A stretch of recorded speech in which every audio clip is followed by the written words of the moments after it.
புது பொலிவுடன் ரிலீஸ் ஆகும் ரஜினியின் பாஷா மூவி. ஆக்டர் ரஜினியோட நடிப்புல சுரேஷ் கிருஷ்ணா அவங்களோட இயக்கத்துல வெளியான படம் தான் பாஷா. இது 1995ஆம் ஆண்டு ரிலீஸ் ஆன தமிழ் சினிமாவோட ஒரு சிறந்த படமா இருக்கிற பாஷா திரைப்படம் காலம் கடந்தும் பேசப்பட்டுட்டு வருது. ரஜினியோட நடிப்புல வெளியான ஒரு சிறந்த வெற்றி படம் எது அப்படின்னா அது பாஷா படத்தை நம்ம சொல்லலாம்.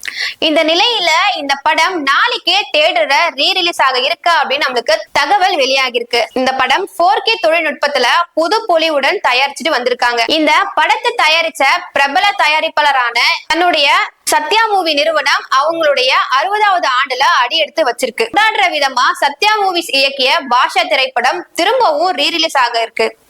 அது மட்டும் இல்லாம பாஷா திரைப்படம் ரிலீஸ் ஆகி கிட்டத்தட்ட 30 வருஷம் ஆகிருக்கு.